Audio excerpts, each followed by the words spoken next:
bravo à elle. S'appelait Duflo est passé pour un génie. C'était pas gagné. Mais c'est quoi ça? Bien sûr, Allons. on embrasse bien sûr sa sœur Cécile, Cécile Duflo. Oui, je verrouille pour les couillons qui n'auraient pas compris la vanne, mais qui à mon avis n'écoute pas Europe 1. L'info sport, c'est le parcours du Tour de... Oui, c'est un peu trop Dorothée là. Qui va être du Tour de France qui va être dévoilé aujourd'hui. Et le début des vaccinations. Le Tour de France, donc, Tour de France dévoilé, et le début des vaccinations contre la grippe. La grippe, pardon. Ouais. Bref, aujourd'hui, vous avez compris, Julie, c'est la journée des gens qui veulent se faire piquer. Voilà. Et puis pour finir, un mot, Julie, cette évasion de 4 détenus à Marseille. 4 délinquants en liberté dans les rues de Marseille, c'est terrible. Marseille qui va ressembler de plus en plus à Marseille. Merci À vous, Mathieu. Julie. Oui, merci beaucoup. Hier a eu lieu le match de football France-Turquie. Des personnalités politiques de tous bords avaient appelé à l'annulation de ce match, comme Jean-Luc Mélenchon, Jean-Christophe Lagarde, ou encore vous, Éric Ciotti. Oui, bonjour Madame Julie, bonjour à l'ensemble de votre rédaction, bonjour Monsieur Béliard, Monsieur Béliard. Non, plus bas, là, je suis là. Là, Monsieur Béliard, debout sur la chaise. Oui, c'est moi, voilà, oui. Donc, je reviens à mon propos initial. J'ai donc demandé, vous l'avez dit, l'annulation de ce match. Et le gouvernement, vous l'aurez constaté, n'a rien fait. Le match a eu lieu, oui. Mais vous y voyez un mauvais symbole, vous? Écoutez, une fois n'est pas coutume, je suis d'accord avec Monsieur Mélenchon. Ah. Ce match était, j'ose le dire, tout à fait concomitant à une attaque injuste contre nos alliés kurdes, et je dois... Poussez-vous là, laissez-moi passer, ma personne est sacrée. Ah, Jean-Luc Bonsoir, Mélenchon. Vandel. Bonjour, Ouais. Monsieur Mélenchon. Mais bonjour, monsieur Jean-Luc Mélenchon. Ouais, fais ça, fais ta lèche-botte, ça trompe personne. C'est honteux ce qui se passe, honteux. C'est Quoi insupportable, Mme Julie. C'est du déshonneur, c'est la chouma. Quoi, la honte de voir les joueurs français affronter les joueurs turcs, c'est ça? Non, je m'en fous de tout ça. Non, la honte d'être d'accord avec Ciotti. Hein, être d'accord, vous vous rendez compte ce qu'on me dit, être d'accord avec le nabo le plus rétrograde de France. Oh, je vous en prie, pas de... Oui. Vous vous rendez compte, je suis dans le même camp que le fils caché de Zemmour et de Mimi Mati. C'est insupportable. Non, Monsieur Mélenchon, je vous demande de surveiller vos propos, sinon je vous attaque en diffamation. Bon, néanmoins, nous pouvons... non, Monsieur Mélenchon, si vous... nous pouvons... Difficile de faire devoir en Bah même oui, temps. c'est dur, bravo Nico. Hein, bravo, hein. Oui, oh, je ne sais Alors pas là. qui est ce Nico. Bah, écoutez, effaçons nos désaccords, Monsieur Mélenchon, devant cette grande cause. Inutile, non, franchement, inutile de s'énerver contre moi. Je suis, je vous le répète, de votre camp, d'autant que vous me postillonnez dessus et que je n'ai pas pris mon parapluie. Mets-toi bien une chose dans la tête, je suis pas ton ami. Hein, m'insulte pas. Et la blondache qui rigole. Hein, avec son petit sourire narquois de blonde au service des puissants. Vous me dégoûtez. Vous savez quoi? Vive les Kurdes. Vive les Kurdes.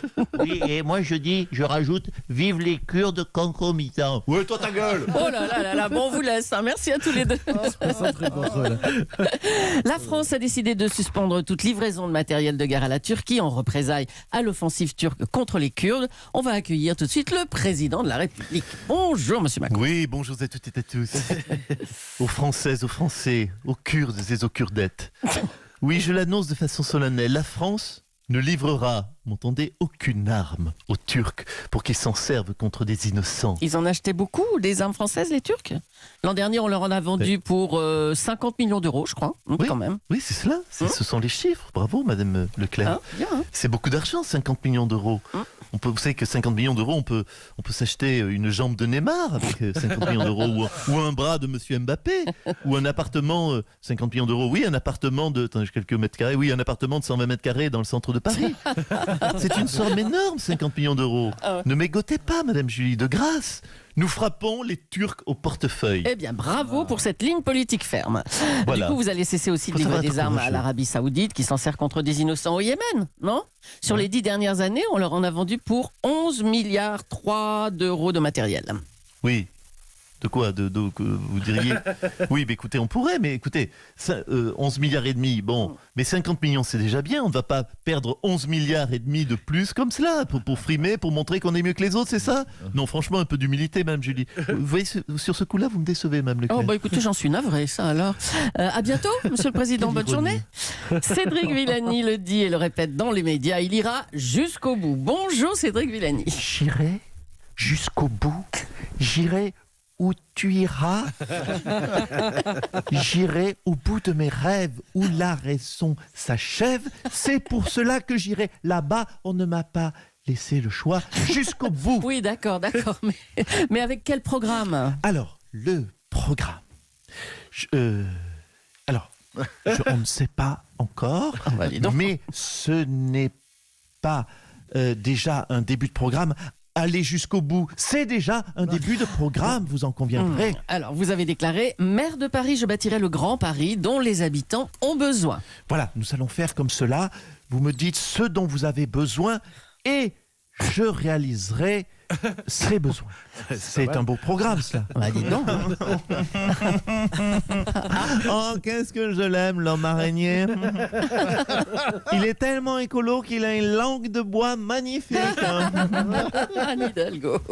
Allez, on vous laisse. Merci Cédric Villani. C'est donc Christian Jacob qui est devenu chef des Républicains. Bonjour Nadine Morano. Ouais, salut, c'est génial, c'est génial. Christian Jacob, le vrai Christian Jacob, notre chef, notre sauveur, faut dire les choses. Vous vous rendez compte de la chance qu'on a? Oui, enfin pas trop quoi. Mais non, mais pas trop. Non, mais elle va pas bien, celle-là. Christian Jacob, ouvre les yeux. Le gars, il est chiracien. C'est un agriculteur. Il aime les vaches. Il aime parler aux vaches. Il aime tâter les vaches. Il aime bouffer les vaches. C'est un vrai chiracien. Puis il est sympa, tout le monde le dit. Il est sympa comme tout le monde le sait. Oui, on le dit, beaucoup le disent. Et ça Ouais. suffit pour sauver la droite, ça? Oui, ben faudrait savoir. Les Français disent que Chirac c'était le meilleur président de tous les temps. C'est quand même pas juste parce qu'il est mort, hein? Non, parce que s'il y a que ça, hein, on peut aussi le buter, Christian Jacob. Je peux dire qu'il y en a déjà plein en républicains qui veulent faire sa peau. Allez, merci. Ben ouais. Calmez-vous, Nadine Morano. Le joueur du PSG, T'as Neymar. pas trop rigolé sur cette vanne. Oui, on Vas-y, pouvait enchaîne, Oui, allez, Leclerc. hop. On va parler de Neymar, hein, le joueur du PSG qui s'est encore blessé. Il sera indisponible pendant 4 semaines. Actuellement, à l'infirmerie du PSG, il y a les trois plus grands joueurs du club. Il y a Neymar, il y a Mbappé et il y a Cavani. Mais comment c'est possible? On va accueillir le médecin du club. Alors, comment on peut expliquer ces blessures, cher docteur? Oui, bonjour. Bonjour. Alors, ouais. On a un vague début de piste. Il y aurait, je dis bien, car avec la médecine, il faut prendre des pincettes, un lien entre sortir en boîte jusqu'à 6 heures du matin et reprendre l'entraînement à 8 heures. 2 heures de sommeil et 8 vodka pomme, eh bien, bizarrement, ce ne serait pas bon. Oui, non, ce serait pas bon pour la santé. Ouais. Oui, ça me paraît assez logique. Hein. Oui, mais moi, je sais pas, moi, je vois quand je conduis bourré et quand je conduis à jeun, mais j'ai le même nombre d'accidents. Hein, faut pas tout mettre sur le dos de l'alcool, hein. Ouais. Merci, docteur Montagnier. Allez, on revient sur le match à haute tension d'hier soir. Hein. Didier Deschamps, bonjour. Oui, pas chaud. Alors, est-ce que vous êtes déçu par le résultat du match, en fait, ce match nul, un partout hein? Oui, c'est sûr que c'est un match particulier. Ne soyons pas pusillanimes. Hein. Pusillanime. Oh là là, ça c'est la honte absolue. Même les footballeurs l'avaient pusillanime. Moi, je vais vous dire franchement, j'ai dû vérifier. Hein, je reconnais pusillanime, qui manque d'audace. Voilà, je savais pas. Moi, je suis Miss Météo. Hein, je suis pas Maître Capello. Même si c'est vrai que je l'ai bien connu. Bon, écoutez, c'est bon, Laurent. Hein. Reprenez Didier Deschamps. Hein. Vous êtes toujours là? Oui, Bon, oui, alors, je peux m'éclipser. Hein. vous avez dit quoi à vos joueurs, vous, alors? Oh, ben, j'ai dit à mes joueurs, surtout, on n'essaie pas de gagner, sinon on va les humilier. C'est vrai qu'ils sont hyper susceptibles, hein, ces couillons de Turcs. Hein. On va pas perdre non plus, parce qu'il y a des limites à la bienveillance diplomatique. Non, l'idéal, je leur ai dit aux joueurs, ce serait le 0-0, le 1-1, le 2-2, le 3-3, le 3-3, je prenais aussi. Oui, bah écoutez, on a compris, là. 4-4, j'étais pas contre non plus. Hein. Ça faisait un match nul avec beaucoup de buts. 4-4, on était quasiment à 8 buts. Oui, bon, ben merci Didier. Merci. Oui. Éric Ciotti avait demandé que le match ne se joue pas. Hein? Oui, alors ça, je ne suis pas surpris. C'est un peu son hobby de demander des démissions. Hein. Là, bon, quelque part, il demandait la démission de 11 joueurs en même temps. C'est un peu son Graal, hein, mais bon, on a négocié avec lui. On l'a fait, en fait, pour tout vous dire, voilà, pour qu'il se taise, on l'a fait rentrer dans le stade en tenant la main de Mananda. Non, attendez. Si. C'était lui, l'enfant?